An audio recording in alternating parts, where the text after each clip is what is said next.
I never thought the person I trusted most would humiliate me in front of everyone at her own engagement party.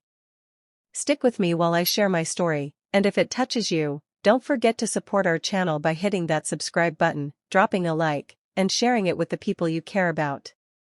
The ballroom shimmered with fairy lights and laughter, but my heart felt like it had been carved out. I'm Lark, and this was supposed to be my sister Bree's happiest day. Yet, as she floated past in her champagne-colored dress, a smirk spreading across her face, I felt a chill. Bree raised her glass, calling me over in front of family and friends. Lark, she said, her tone dripping with amusement, still single, still living in that tiny apartment? Are you even trying to grow up? Laughter rippled around the room. Faces I thought were friendly turned into mirrors of mockery. My chest tightened, my hands trembled slightly. Memories of childhood rivalry flashed through my mind, how she always took the spotlight, how even our parents sometimes praised her more than me. But nothing hurt as sharply as this moment, the sting of betrayal from the person I loved most. I smiled faintly, forcing a nod, pretending not to care, though every word pierced deeper than any argument we'd ever had. People whispered behind my back, I could feel their judgment layering on top of my humiliation.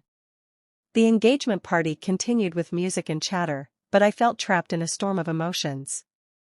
I watched Bree laugh and twirl, seemingly oblivious to the pain she inflicted, and a seed of resolve began to grow inside me. I knew one thing, this wasn't the end of my story. Even as I left the crowded room to catch my breath, I realized I wouldn't let this betrayal define me. The heartbreak was raw, but beneath it, determination sparked, a quiet promise that one day, everyone would see the truth about both of us. I still remember how Bree and I used to compete over everything, even the smallest achievements felt like battles. Growing up, I worked tirelessly on my science project in high school, staying up late for weeks, dreaming of winning the state fair. The night the results were announced, I couldn't believe my ears. Bree strutted onto the stage claiming it as her own, basking in the applause meant for me. I froze, my heart twisting, unable to defend myself as our parents cheered her name. That memory came rushing back as I sat alone in my apartment later that night, the city lights flickering outside. It wasn't just embarrassment at the party anymore, it was years of betrayal layered on top of one another. Bree always had this way of making herself look better by dimming my light. Every laugh, every compliment she took from me felt like a dagger. I could feel the humiliation pooling inside me, but I refused to cry, refused to show that she had succeeded in breaking me. Instead, I clenched my fists and let a quiet determination take over. She might have stolen my moment before, but this time I wouldn't be powerless. I knew I needed a plan, one that would make her realize that her games couldn't hurt me forever. The seed of revenge wasn't born from anger alone, it was rooted in the sting of betrayal, in the years of feeling overlooked, and in the undeniable truth that it was finally my turn to take control. The next evening, the engagement party continued, and Bree didn't miss a chance to twist the knife. As I greeted distant relatives, she sidled up with a sly grin and whispered loud enough for our parents to hear, I hear Lark's new job is, well, let's just say she's still figuring things out. The room seemed to pause for a heartbeat before polite chuckles filled the air. My face burned, but I forced a calm smile, hiding the storm inside.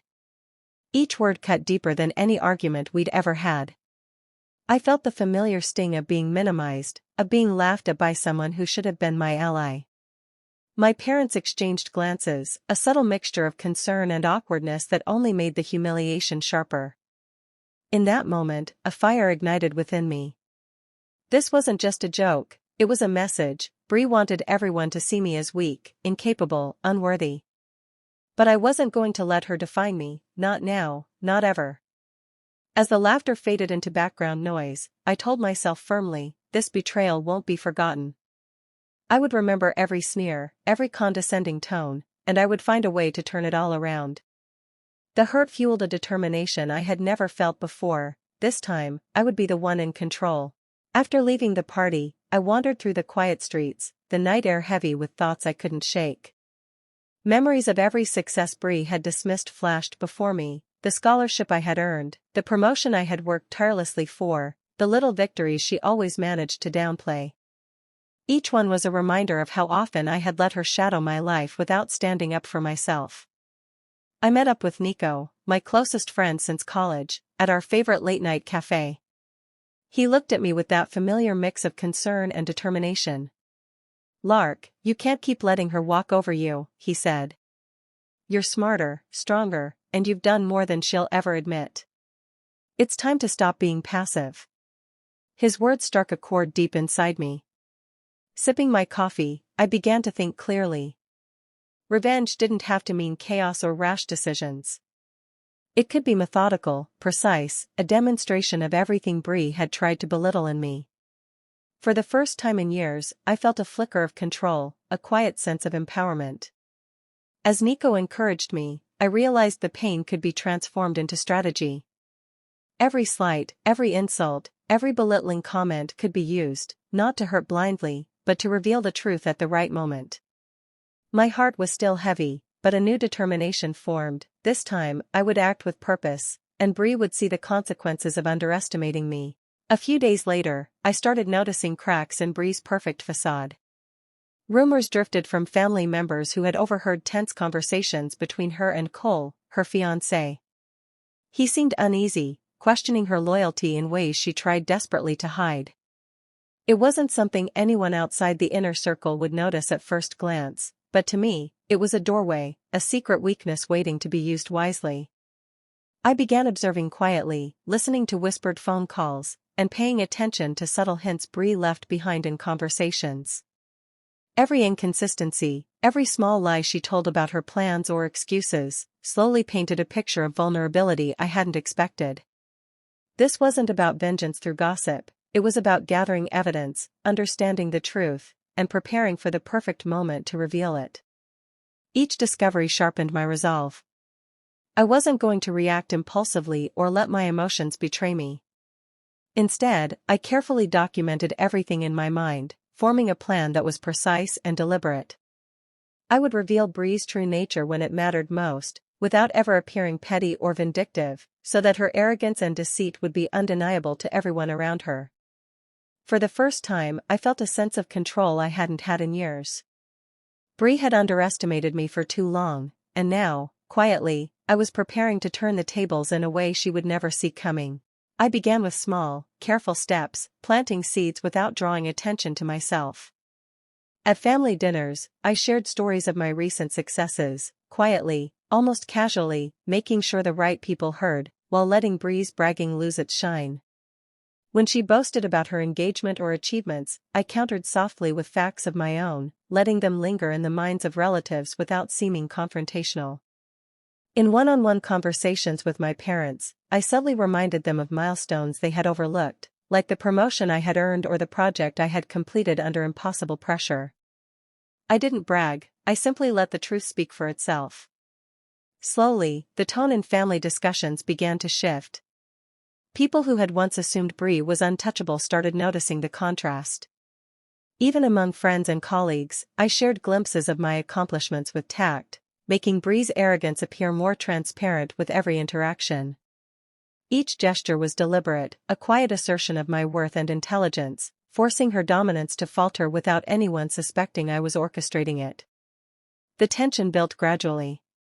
I could feel the subtle shift in the social balance. Bree grew restless, trying harder to impress and assert herself, unaware that her efforts were only making my quiet victories more visible. The power was moving quietly, inexorably, into my hands. I sent Bree a message suggesting we catch up, just the two of us, framing it as an attempt to mend fences. She agreed immediately, probably expecting compliments and easy chatter. When she arrived, I greeted her warmly, hiding the tension coiling inside me. The familiar scent of her perfume and the effortless confidence she carried only made the moment feel heavier. Once we were settled in my living room, I steered the conversation gently toward her engagement, asking questions that seemed casual but were carefully chosen. As she talked, I let small truths slip into the discussion, hints that Cole had been uneasy, questions she hadn't anticipated being shared, and mentions of little manipulations she had tried to cover up. I watched her reactions closely. At first, Bree laughed nervously, brushing off the suggestions, but then I noticed her smile falter. Her eyes widened slightly, a flicker of panic betraying the calm she tried to maintain. I continued with measured calmness, pointing out contradictions in her stories and highlighting the subtle ways she had misled people, all while keeping my tone soft and almost conversational. By the end of our conversation, the room felt heavy with tension. Bree's usual control was slipping, she fidgeted, her confident mask cracking. The power had shifted. I stayed composed, letting her unravel silently, knowing she sensed the walls closing in but unsure how to respond. This was the moment where the balance tipped, quietly, deliberately, and irrevocably. The next family gathering felt like the perfect stage.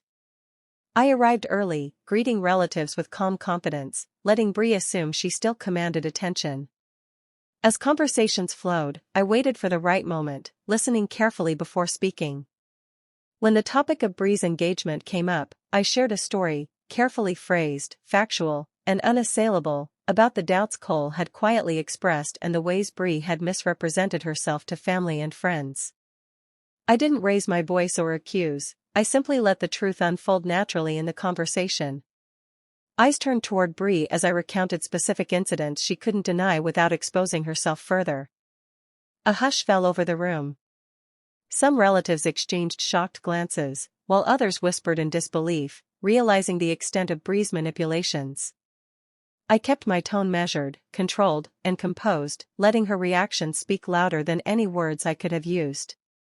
Bree's confident posture faltered, and for the first time in years, she seemed small, unsure, cornered by the very people she had tried to impress. The satisfaction wasn't in humiliation alone, it was in precision. Every word revealed my intelligence and restraint, showing the family the truth without me having to act cruelly.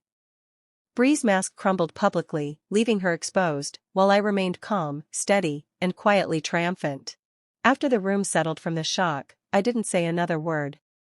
I stayed composed, sipping my drink calmly, letting the moment speak for itself. There was no triumphal smile, no mocking glance, just quiet confidence. The contrast between my restraint and Bree's unraveling was unmistakable. I noticed Cole watching closely, his expression thoughtful, clearly reconsidering everything he had taken for granted. The questions in his eyes were no longer subtle, he was assessing Bree differently, weighing her actions and integrity. It was clear that the seeds of doubt I had planted had taken root. Family members approached me afterward, their tone now respectful, curious, even apologetic for any assumptions they had made in the past. They spoke with warmth and admiration, recognizing the intelligence and patience I had displayed. Their acknowledgement didn't inflate my ego, it felt like validation, a quiet sense of justice finally realized. As I left the gathering later that evening, relief washed over me. The tension, the betrayal, the humiliation, all of it had led to this moment of emotional clarity. I didn't need to gloat, I had shown strength, resilience, and integrity. Bree's arrogance had met its match, and I felt a profound sense of peace, knowing justice had been served without a single cruel word. Sitting alone later that night, I let the events of the past week settle in my mind. The sting of betrayal still lingered, but it no longer felt overwhelming. I thought about how deeply someone you trust can wound you, how subtle manipulations can leave scars invisible to others. Yet, I also realized that enduring those wounds with patience, observing quietly, and acting with thoughtfulness can turn pain into power. I reflected on every step I had taken, the careful planning, the measured words, the restraint that allowed truth to speak louder than confrontation ever could. Each decision reinforced that strength doesn't always roar, sometimes it moves silently, unnoticed until it shifts the balance completely. Bree had underestimated me at every turn, and it had cost her dearly. As I looked back on it all, a sense of calm pride filled me. I hadn't sought revenge out of anger, I had acted with purpose, intelligence, and poise. And in that, I found a deeper triumph than any public vindication could provide. If there's one thing I want you to take from my story, it's this: sometimes, the best revenge isn't anger, it's showing them you're stronger than they ever imagined. Do you think I handled Bree the right way, or should I have stayed silent and let things go? I'd love to hear your thoughts in the comments. If my story moved you, subscribe and hit the bell for more.